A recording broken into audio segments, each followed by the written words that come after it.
আরে আরে সব কি করছো? তোমার দুটো বোতাম সামনে খোলা লাগলে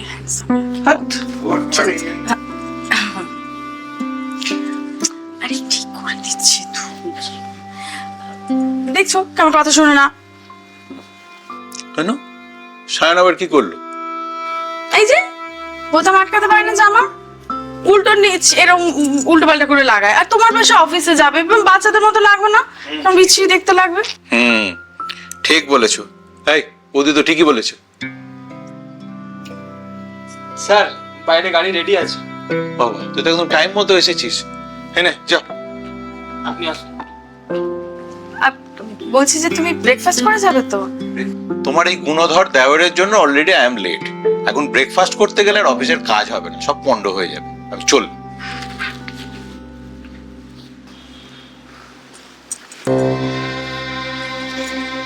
তাড়াতাড়ি ফিরবি, সময়টা মনে রাখবে। ডিসগাস্ট।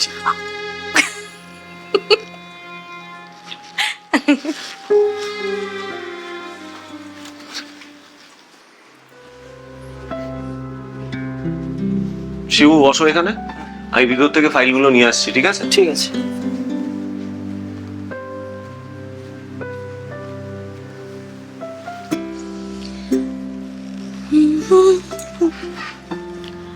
আরে বসো বসো বসো বসো।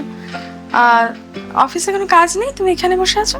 হ্যাঁ আছে তো, ওই যে স্যার বললেন কিছু দরকারি জিনিস আছে নিয়ে যেতে। ও আচ্ছা। শিবু হ্যাঁ হয়ে গেছে, ফাইলগুলো পেয়ে গেছি, চলো। আচ্ছা। আরে চলো মানে কি? শোনো, তুমি স্যারকে গিয়ে বলবে বলবে যে তোমাদের সায়ন স্যারের একটু মাথার যন্ত্রণা করছে, তো ওই কারণে আসতে পারছে না, বাড়িতে রেস্ট নিচ্ছে। হ্যাঁ কেমন? ঠিক আছে ম্যাডাম, আমি বলে দেবো। এসো। তুমি শিবুকে এসব কি বললে?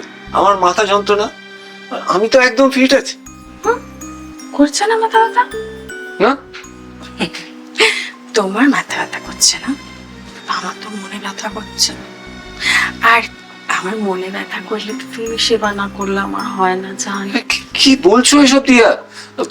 সরি বৌদি। এটাই তো ভালো ছিল। আমি স্নান করে আসি, ফ্রেশ হই, কথা বলবো। মানে সায়ন, আসানসোলের কারখানাটা আমি তোর নামই করে দেবো, বুঝলি? তোর একটু ব্যবসাগুলো নিজের মতো বুঝে নে। দাদা ভাই তুই তো ভালো করে জানিস আমি সব বুঝি না, আর তুই সব বৌমনির নামে করে দে। একদমই না। কি হয়েছে? লাগবো, তুমি ওর নামেই সবকিছু করে দাও। আসলে এখন তো বয়স হচ্ছে, বলো, এবার তো বুঝতে হবে।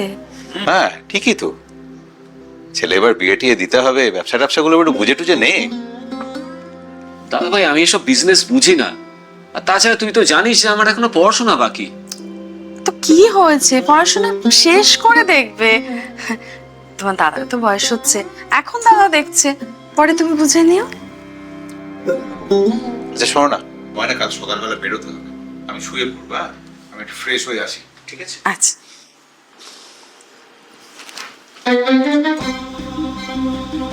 তুমি কোথায় যাচ্ছ? আজকে কিন্তু তোমার ঘরের দরজা বন্ধ করবে না, আমি জল নিয়ে যাবো।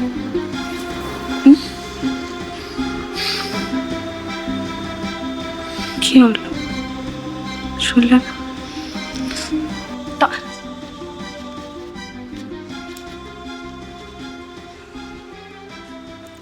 শুধু ভাগে ভাই।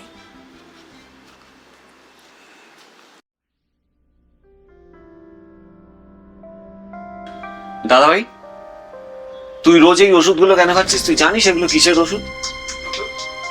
তোর বৌদি দেখায় আমি খাই। এই দেখ, ওষুধ দেখা আমার কাজ না, ওটা তোর বৌদির কাজ আর ডাক্তারের কাজ। দেখ এই ওষুধগুলো সব ঘুমের ওষুধ, তুই জানিস এগুলো খেলে শরীরে কত ক্ষতি হতে পারে? হ্যাঁ ঠিকই তো, ঘুমের ওষুধ খাওয়া খুব খারাপ।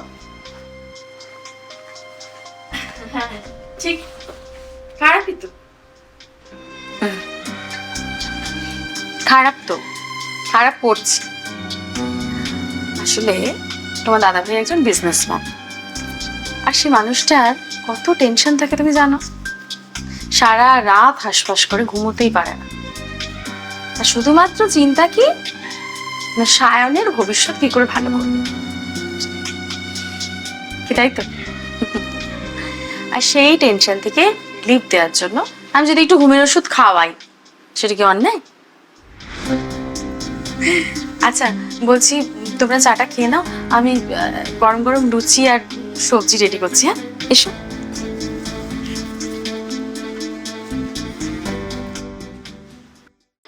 चुरा लिया है तुमने जो दिल को, नजर नहीं चुराना सनम, बदल के मेरी तुमसे। বৌনি তুমি ড্রিঙ্কস করছো? দাদাভাই কোথায়? আগে আমার কেমন লাগছে আজকে বলো? দাদাভাই কোথায়?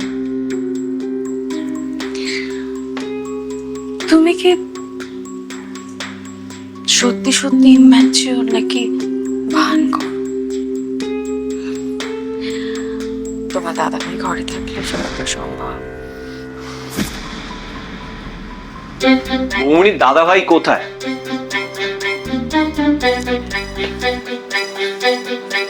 তোমার দাদাভাই আসানসোলে গেছে।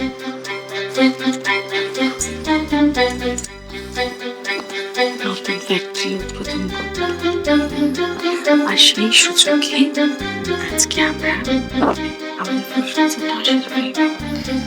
তুমি জানো আমার এসব একদম পছন্দ হয় না। তোমার পছন্দ নয় বলে তো আমার তোমার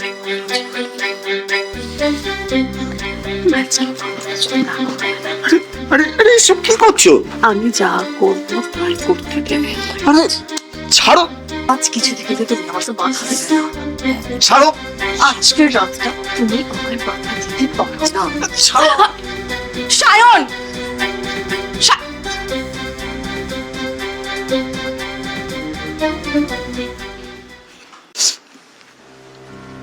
দিয়া, এই দিয়া, তুমি আসতে এত দেরি করলে কেন? তুই যা, তো দরকার হলে আমি পরে ফোন করে নেবো। ঠিক আছে। যা।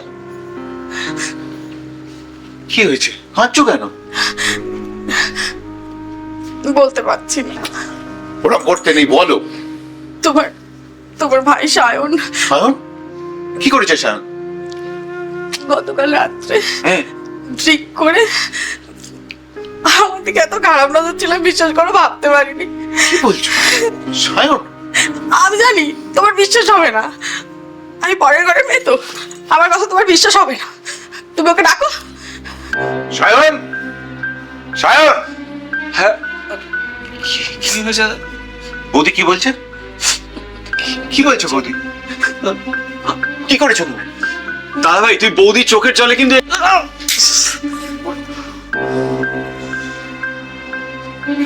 একটা কথা বলবে না, rascal. Get out, get out. তুমি ঘরে চলো, আমি তোমাকে সব বলছি। চলো।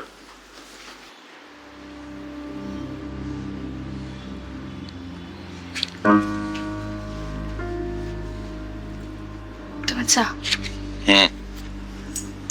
দিয়া, একটু বসো তো, তোমার সাথে কথা আছে। বসো।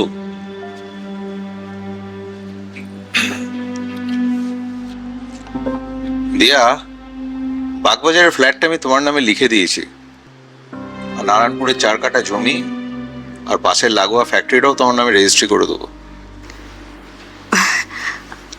হঠাৎ আমার নামে কেন?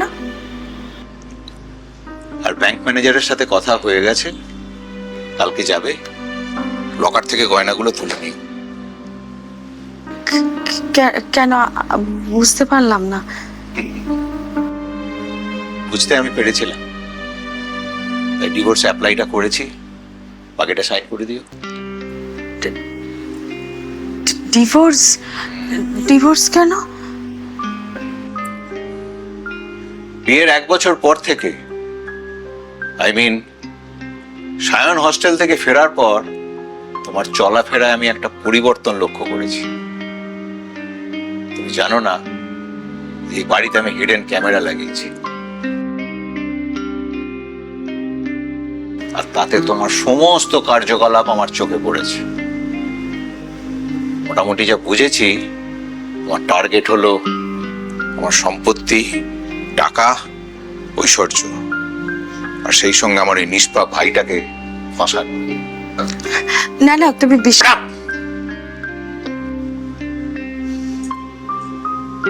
চুপচাপ এই ডিভোর্স পেপারটা সাইন করে দিয়ে নিজের ভাগটা বুঝে নিয়ে কালকে চলে যাবে, আর নইলে তোমাকে আমি পুলিশে দেবো।